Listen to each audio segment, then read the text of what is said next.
to fast asleep, where you come to be tucked in, drawn in, soothed, and maybe even lulled to sleep. Thank you for being here.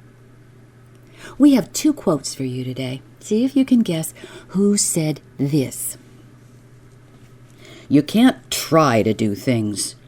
You simply must do things. And this. I spent 3 days a week for 10 years educating myself in the public library, and it's better than any college. Any ideas? All right. This same person also claimed, I'm going to try to say this without laughing, to vividly remember the trauma of his own birth. He was terribly fearful of cars, and that's apparently not all he was afraid of, because he was 25 years old before he asked a girl out on a date. No, I don't know if she accepted or not. You think you have this? It's Ray Bradbury, who was often called the greatest living science fiction writer, until he died at age 91 in 2012. His works are known for figurative language and vivid imagery. His novel, I know you know this, Fahrenheit 451, is considered his greatest work. Well, we're very pleased with the short story we're featuring today. I think you will be too. Tuck in, everybody, for Ray Bradbury's 0 Hour.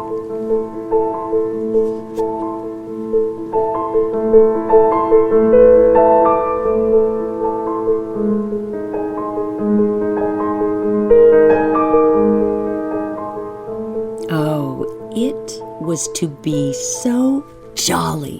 What a game!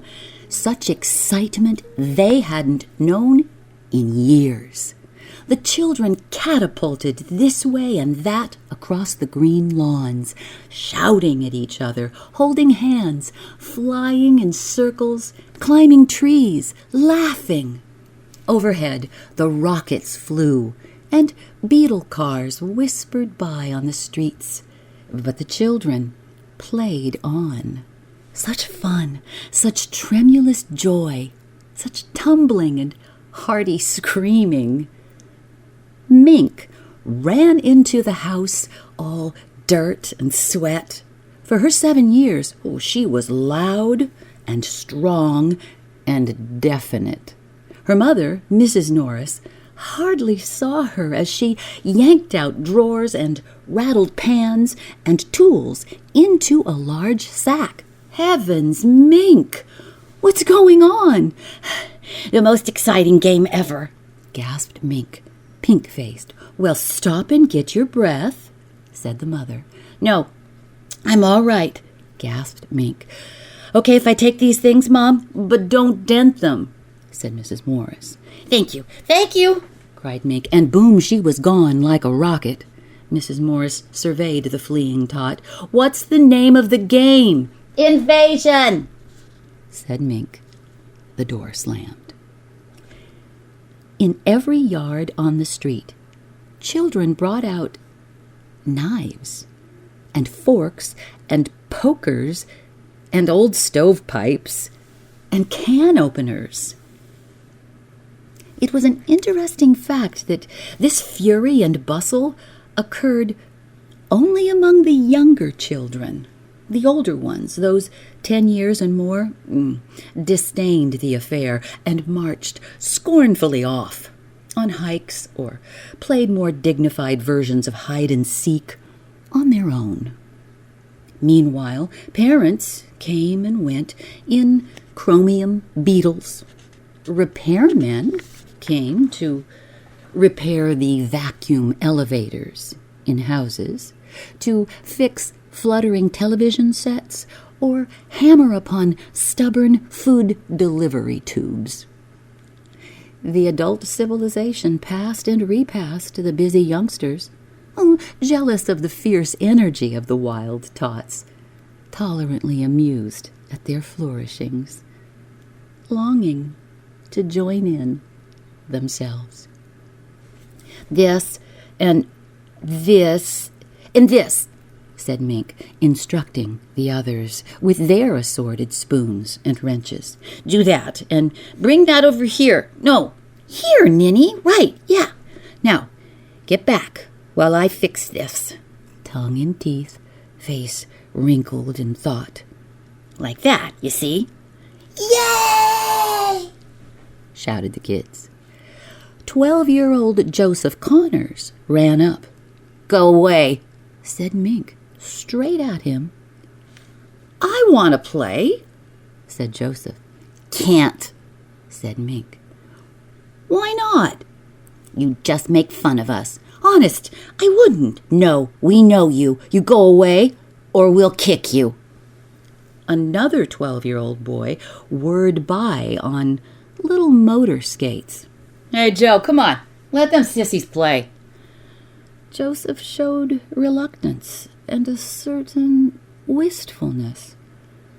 "I want to play," he said. "You're old," said Mink firmly. "Not that old," said Joe sensibly. "You'd only laugh and spoil the invasion." The boy on the motor skates made a rude lip noise. "Come on, Joe. Them and their fairies. Nuts." Joseph walked off slowly. He kept looking back all down the block. Mink was already busy again. She made a kind of apparatus with her gathered equipment. She had appointed another little girl with a pad and pencil to take down notes in painful, slow scribbles.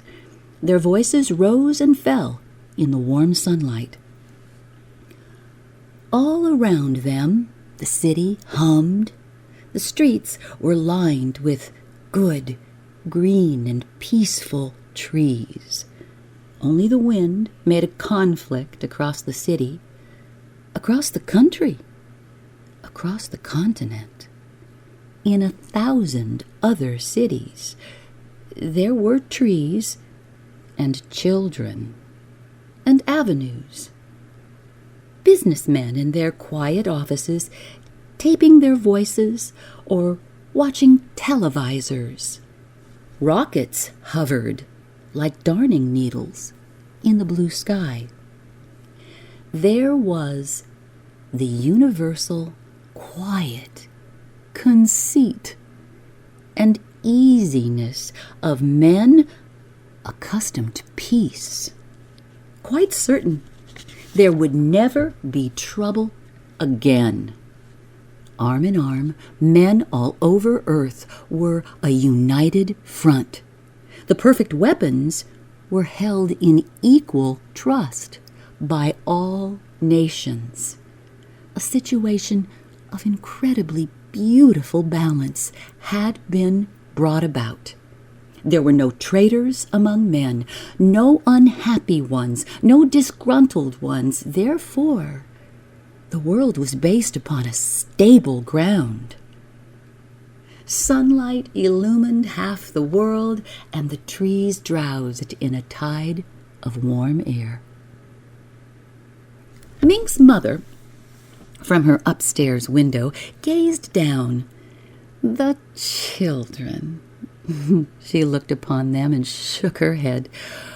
Well, they'd eat well, sleep well, and be in school on Monday. Bless their vigorous little bodies. She listened. Mink talked earnestly to someone near the rose bush, though there was no one there. Oh, these odd children.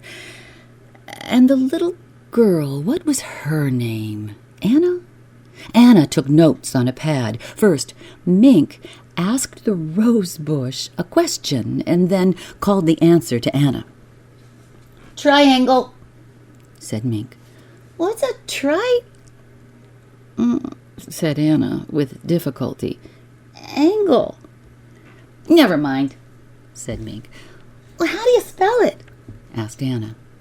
T-R-I, spelled Mink slowly, and then snapped. "Oh, spell it yourself." She went on to other words. "Beam," she said. "I haven't got try," said Anna. "Ankle down yet." "Well, hurry, hurry," cried Mink. Mink's mother leaned out the upstairs window. "A-N-G-L-E," she spelled down at Anna. "Oh, thanks, Mrs. Morris," said Anna. "Certainly," said Mink's mother, and withdrew, laughing, to dust the hall with an electro-duster magnet. The voices wavered on the shimmery air. "Beam," said Anna, fading. 4, 9, 7, A and B and X, said Mink, far away, seriously. "And a fork, and a string, and a hexagonal."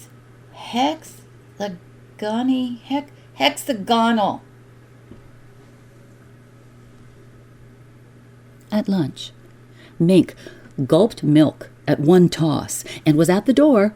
Her mother slapped the table. "You sit right back down," commanded Mrs. Morris. "Hot soup in a minute." She poked a red button on the kitchen butler, and 10 seconds later, something landed with a bump in the rubber receiver. Mrs. Morris opened it, took out a can with a pair of aluminum holders, unsealed it with a flick, and poured hot soup into a bowl. During all this, Mink fidgeted.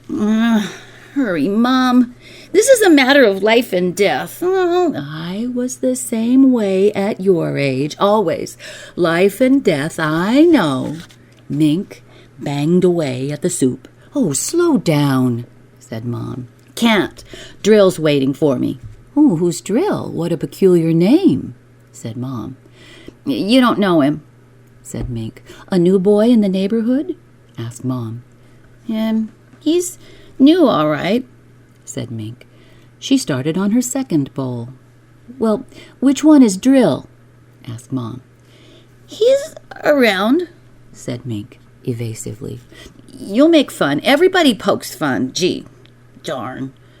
"Is Drill shy?" "Yeah. No. In a way. Gosh, Mom, I gotta run if we want to have the invasion." "Well, who's invading what?" "Martians invading Earth." "Well, not exactly Martians. They're, I don't know, from up." She pointed with her spoon. "Oh, and inside," said Mom, touching Mink's feverish brow. Mink rebelled. "You're laughing. You'll kill Drill and everybody." "Oh, I didn't mean to," said Mom. "Drill's a Martian?" "No, he is, well, I mean, maybe. He's from Jupiter or Saturn or Venus. Anyway, he's had a hard time." "Oh, I imagine." Mrs. Morris hid her mouth behind her hand. "And they couldn't figure a way to attack Earth."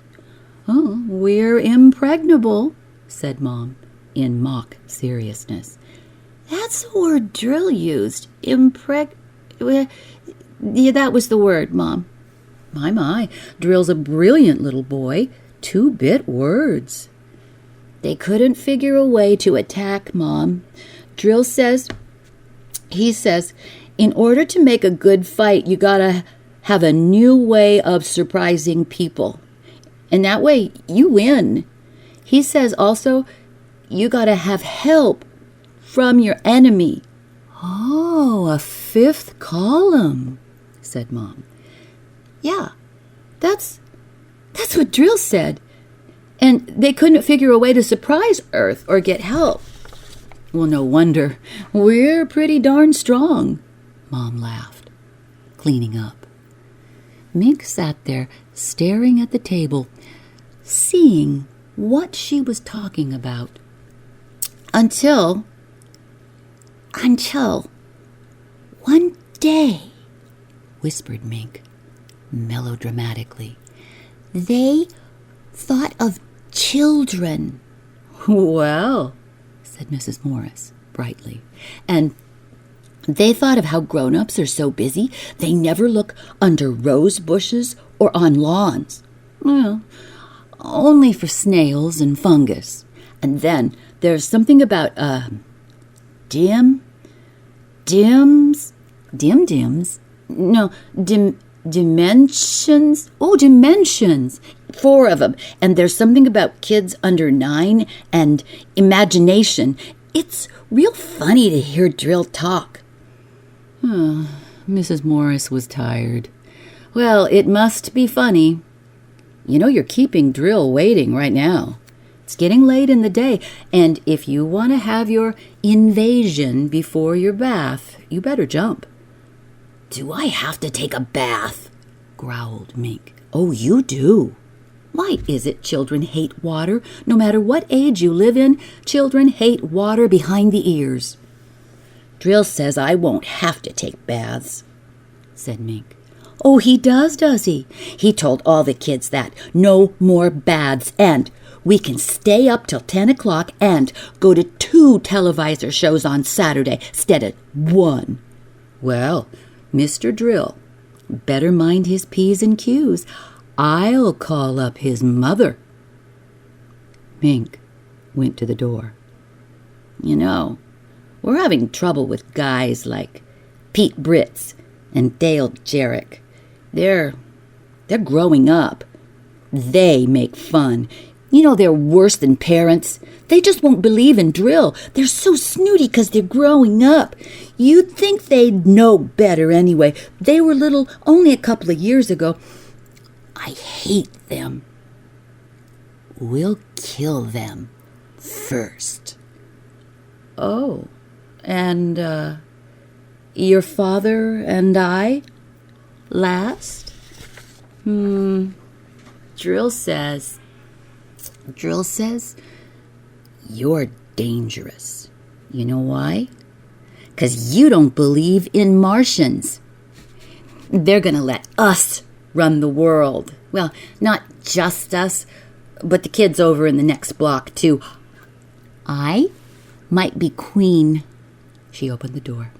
Mom? Yes. Mom, what's logic? Logic? Why, dear, logic is knowing what things are true and not true. He mentioned that, said Mink. And what's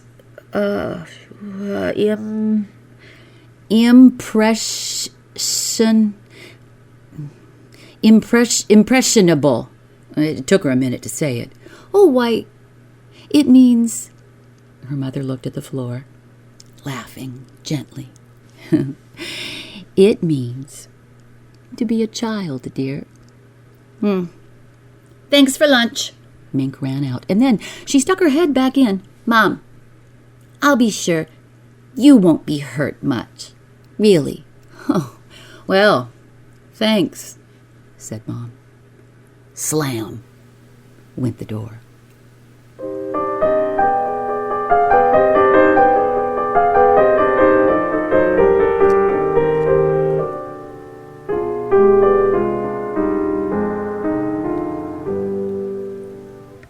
At 4 o'clock, the audio visor buzzed.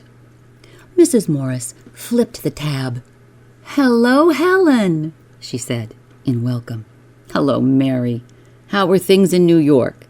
Oh, they're fine. How are things in Scranton? You look tired. Well, so do you. The children, underfoot, said Helen. Mrs. Morris sighed. Whew, my Mink, too. The super invasion. Helen laughed. Are your kids playing that game, too? Oh, Lord, yes. And tomorrow it'll be geometrical jacks and motorized hopscotch. Were we this bad when we were kids? In 48? Oh, we were worse. Nazis. Don't know how my parents put up with me. Tomboy. Parents learn to shut their ears. Shut their ears. A silence. Well, what's wrong, Mary? Asked Helen. Mrs. Morris's eyes were half closed. Her tongue slid slowly, thoughtfully, over her lower lip. She jerked. Oh, nothing. I just thought about that. Shutting ears and such. Never mind. Where were we? Well, my boy Tim, he's got a crush on some guy named Drill, I think it was. Ooh, must be a new password. Mink likes him, too. Well, I didn't know it got as far as New York. Word of mouth, I imagine. It looks like a scrap drive. I talked to Josephine, and she said her kids, now you know that's in Boston, they're wild on this new game. It's sweeping the country. At this moment, Mink trotted into the kitchen to gulp a glass of water. Mrs. Morris turned. Oh, how are things going? Almost finished, said Mink. Well, said Mrs. Morris. What's that? Oh, it's a yo-yo, said Mink. Watch. She flung the yo-yo down its string. Reaching the end, it vanished. See? Said Mink. Up. Dibbling her finger, she made the yo-yo reappear and zip up the string. Do that again, said her mother. Can't. 0 hours, 5 o'clock. Bye. Mink exited, zipping her yo-yo. On the audio visor, Helen laughed. Oh, Tim brought one of those yo-yos in this morning, but when I got curious, he said he wouldn't show it to me. And when I tried to work it, finally, it wouldn't work. Well, I guess you're not impressionable, said Mrs. Morris. What? Never mind. Something I thought of. Can I help you, Helen? Oh, yes. I wanted to get that black and white cake recipe. The hour drowsed by. The day waned. The sun lowered in the peaceful blue sky. Shadows lengthened on the green lawns. The laughter and excitement continued. One little girl ran away, crying. Mrs. Morris came out the front door. Mink! Was that Peggy Ann crying? Mink was bent over in the yard near the rose bush. Yeah, she's a scare baby. We won't let her play now. She's getting too old. I guess she just grew up all of a sudden. Well, is that why she cried? That's nonsense. Now you give me a civil answer, young lady, or inside you come. Mink whirled in consternation, mixed with irritation. I can't quit now. It's almost time. I'll be good. I'm sorry. Did you hit Peggy Ann? No, honest. You ask her. It was something, well, she's just a scaredy pants. The ring of children drew in around Mink, where she scowled at her work with spoons and a kind of square-shaped arrangement of hammers and pipes. There and there, murmured Mink. What's wrong? Said Mrs. Morris. Drill's stuck. He's halfway. If we could only get him all the way through, it'd be easier, and then all the others could come through after him. Well, can I help? No, thanks. I'll fix it. All right, well, I'll call you for your bath in half an hour. Whew, I'm tired of watching you. She went in and sat in the electric, relaxing chair, sipping a little beer from a half-empty glass. The chair massaged her back. Oh, children. Children.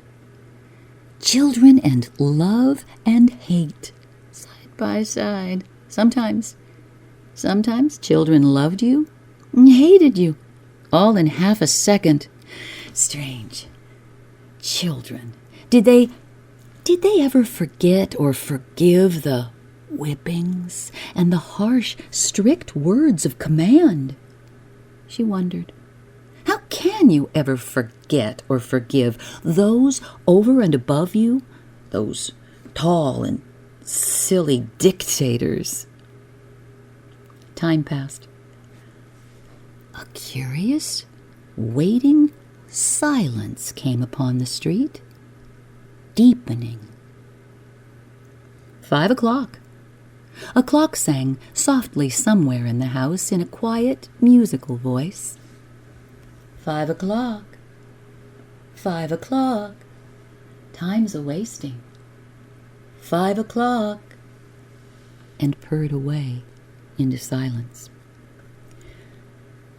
0 hour. Mrs. Morris chuckled in her throat. 0 hour. A beetle car hummed into the driveway. Mr. Morris. Mrs. Morris smiled.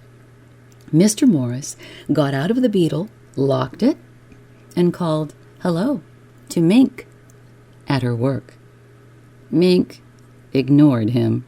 He laughed and stood for a moment watching the children, and then he walked up the front steps. Hello, darling. Hello, Henry. She strained forward on the edge of the chair, listening. The children were silent. Too silent. He emptied his pipe, refilled it. Oh, swell day. Makes you glad to be alive. Whoa, what's that? Asked Henry. I don't know. She got up suddenly, her eyes widening. Oh, she was going to say something. She stopped it. It's ridiculous. Her nerves jumped. Those children haven't anything dangerous out there, have they? She said. Nothing but pipes and hammers. Why? Nothing electrical? Oh, heck no, said Henry. I looked. She walked to the kitchen. The buzzing continued. Just the same. You'd better go tell them to quit. It's after 5. Tell them.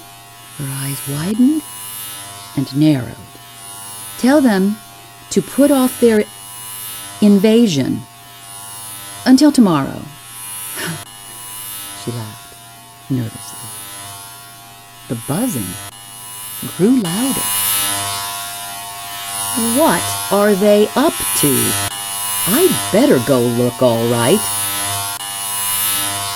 The explosion. The house shook with dull sound. There were other explosions in other yards, on other streets. Involuntarily, Mrs. Morris screamed. Up this way, she cried senselessly, knowing no sense, no reason. Perhaps she saw something from the corner of her eye. Perhaps she smelled a new odor or heard a new noise. There was no time to argue with Henry, to convince him. Let him think her insane. Yes, insane. So, shrieking, she ran upstairs. He ran after her to see what she was up to. In the attic, she screamed. That's where it is. It was only a poor excuse to get him in the attic in time. Oh, God, in time. Another explosion outside. The children screamed with delight, as if at a great fireworks display. It's not in the attic, cried Henry. It's outside. No. Wheezing, gasping, she fumbled at the attic door. I'll show you. Hurry, I'll show you. They tumbled into the attic. She slammed the door, locked it, took the key, threw it into a far, cluttered corner. She was babbling wild stuff now. It came out of her. All the subconscious suspicion and fear that had gathered secretly all afternoon and fermented like a wine in her. All the little revelations and knowledges and sense that had bothered her all day and which she had logically and carefully and sensibly rejected and censored. Now it exploded in her and shook her to bits. There, she said, sobbing against the door. We're safe until tonight. Maybe Maybe we can sneak out. Maybe we can escape. Well, Henry blew up too, but for another reason. Are you crazy? Why'd you throw that key away? Damn it, honey. Yes, I'm crazy, if it helps, but stay here with me. I don't know how in hell I could possibly get out. Shh, quiet. They'll hear us. Oh, God, they'll find us. They'll find us soon enough. Below them, Mink's voice. The husband stopped. There was a great universal humming and sizzling, a screaming and giggling. Downstairs, the audio televisor buzzed, and buzzed insistently, alarmingly, violently. Oh, is that Helen calling? Thought Mrs. Morris. And is she calling about what I think she's calling about? Footsteps came into the house. Heavy footsteps. Who's coming in my house? Demanded Henry angrily.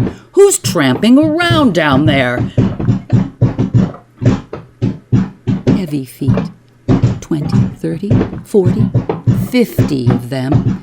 50 persons crowding into the house. And the humming, the giggling of the children. This way, cried Mink below. Who's downstairs? Roared Henry. Who's there? Hush! No, said his wife weakly, holding him. Please, be quiet. They might go away. Mom, called Mink. Dad. A pause. Where are you? Heavy footsteps. Heavy, very heavy footsteps came up the stairs, Mink leading them. Mom? A hesitation. Dad? A waiting. A silence. Then humming. Footsteps toward the attic. Mink's first. They trembled together in silence in the attic, Mr. and Mrs. Morris. For some reason, the electric humming, the queer, cold light suddenly visible under the door crack, the strange odor, and the alien sound of eagerness in Mink's voice. It all finally got through to Henry Morris, too. He stood shivering in the dark silence, his wife beside him. Mom! Dad! Footsteps. A little humming sound, and the attic lock melted. The door opened. Mink peered inside. Tall, blue shadows right behind her.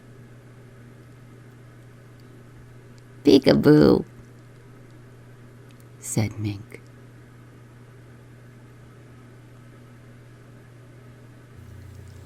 Good night.